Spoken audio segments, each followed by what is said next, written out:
വോട്ടിനു വേണ്ടി ഭീകരവാദ പാർട്ടിയായ വെൽഫെയറുമായി കൈകോർക്കാൻ കോൺഗ്രസ്. ഇത്തവണ വെൽഫെയർ പാർട്ടി നിയമസഭാ തെരഞ്ഞെടുപ്പിൽ മത്സരിക്കുന്നില്ല.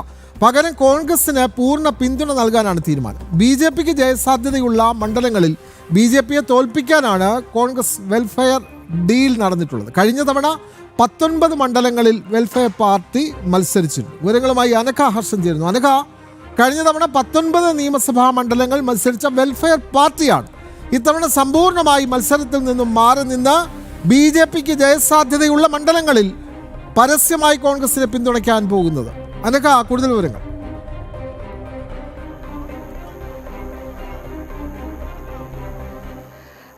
വിനോദ്, ഈ ജമാഅത്തെ ഇസ്ലാമി എന്ന വർഗീയ ശക്തിയുടെ രാഷ്ട്രീയ മുഖമാണ് വെൽഫെയർ പാർട്ടി. ഈ വെൽഫെയർ പാർട്ടി ഇന്ന് പരസ്യമായി പറഞ്ഞിരിക്കുകയാണ് തങ്ങൾ മത്സരത്തിനില്ല എന്ന് പറയുകയാണ്. കഴിഞ്ഞ നിയമസഭാ തെരഞ്ഞെടുപ്പിൽ 19 മണ്ഡലങ്ങളിൽ ജമാഅത്തെ ഇസ്ലാമിയുടെ രാഷ്ട്രീയ മുഖമായ വെൽഫെയർ പാർട്ടി തങ്ങളുടെ സ്ഥാനാർത്ഥികളെ നിർത്തിയിരുന്നു. എന്നാൽ ഇത്തവണ അങ്ങനെ തങ്ങൾ സ്ഥാനാർത്ഥികളെ നിർത്തില്ല. കാരണം BJP ശക്തമായി തന്നെ മുന്നോട്ട് പോവുകയാണ്. പലയിടങ്ങളിലും BJPക്ക് വിജയ സാധ്യതയുണ്ട്. ഇതിൽ അതുകൊണ്ട് തന്നെയാണ് തങ്ങൾ സ്ഥാനാർത്ഥികളെ നിർത്താത്തത്. അങ്ങനെ സ്ഥാനാർത്ഥികളെ നിർത്തിയാൽ വോട്ട് ഭിന്നിച്ചു പോകും, അതുണ്ടാകാൻ പാടില്ല. അതുകൊണ്ടാണ് തങ്ങൾ സ്ഥാനാർത്ഥികളെ നിർത്താത്തത് എന്ന് പരസ്യമായി ജമാഅത്തെ ഇസ്ലാമിയുടെ സംഘടനയായിട്ടുള്ള വെൽഫെയർ പാർട്ടി ഇന്ന് പറയുകയുണ്ടായി. മറ്റൊന്ന് എടുത്തു പറയേണ്ട ഒരു കാര്യം, നേമത്ത് LDFനെയും അതുപോലെ തന്നെ പാലക്കാട് UDFനെയും ഈ വെൽഫെയർ പാർട്ടി പിന്തുണയ്ക്കുമെന്നുകൂടി അവർ പറയുന്നുണ്ട്. അതായത് BJPക്ക് വിജയ സാധ്യതയുള്ള പാലക്കാട് 2ാം സ്ഥാനത്തുള്ളത് എന്ന് പറയുന്ന അങ്ങനെ വരുന്ന UDFനാണ് പിന്തുണ നൽകുക.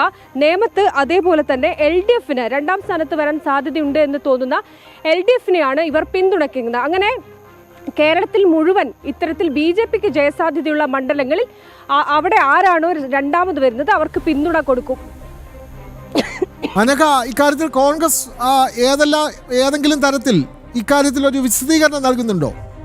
വെൽഫെയർ പാർട്ടിയുടെ വർഗീയ സംഘടനയുടെ പിന്തുണ പരസ്യമായി വാങ്ങുന്നതിൽ കോൺഗ്രസിന്റെ ഭാഗത്തു നിന്ന് എന്തെങ്കിലും പ്രതികരണം വന്നിട്ടുണ്ടോ അനഘ ഹർഷൻ?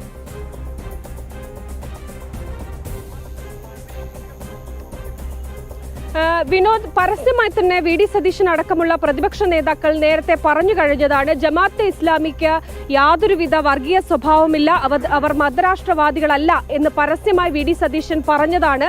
ഇതിന്റെ അടിസ്ഥാനത്തിൽ ജമാഅത്തെ ഇസ്ലാമിയുടെ പിന്തുണ പല ഘട്ടങ്ങളിൽ പല തെരഞ്ഞെടുപ്പിൽ തങ്ങൾ വാങ്ങിയിട്ടുണ്ട്. അത് ഈ നിയമസഭാ തെരഞ്ഞെടുപ്പിലും ആവർത്തിക്കും. മതരാഷ്ട്രവാദികളായിട്ടുള്ള ജമാഅത്തെ ഇസ്ലാമിയുടെ പിന്തുണ അതീത്തവണയും തങ്ങൾക്കുണ്ട് എന്ന് പരസ്യമായി UDF സമ്മതിക്കുകയാണ്. മറ്റൊന്ന്, ഈ വെൽഫെയർ പാർട്ടി കഴിഞ്ഞ തവണയൊക്കെ 19 സീറ്റിൽ സ്ഥാനാർത്ഥികളെ നിർത്തിയ വെൽഫെയർ പാർട്ടിയാണ്. ആ പാർട്ടിയാണ് ഇപ്പോൾ ഒരു സ്ഥാനാർത്ഥിയെ പോലും നിർത്താതെ ഇത്തരത്തിൽ UDFനെയും LDFനെയും പിന്തുണയ്ക്കുന്നത് എന്നുള്ളതാണ്. പക്ഷേ ഇത്തരം വർഗീയ ശക്തികളുടെ പിന്തുണ തങ്ങൾക്ക് വേണ്ട, ആ പിന്തുണയിലുള്ള ഒരു ജയവും തങ്ങൾക്ക് വേണ്ട എന്ന് LDFും പറയുന്നില്ല. നേമത്ത് LDFനെ പിന്തുണയ്ക്കുമെന്നാണ് വെൽഫെയർ പാർട്ടി പറഞ്ഞത്. ആ പിന്തുണയെ തള്ളിക്കളയാൻ ഇതുവരെ തയ്യാറായിട്ടില്ല എന്നുള്ളതാണ് LDF.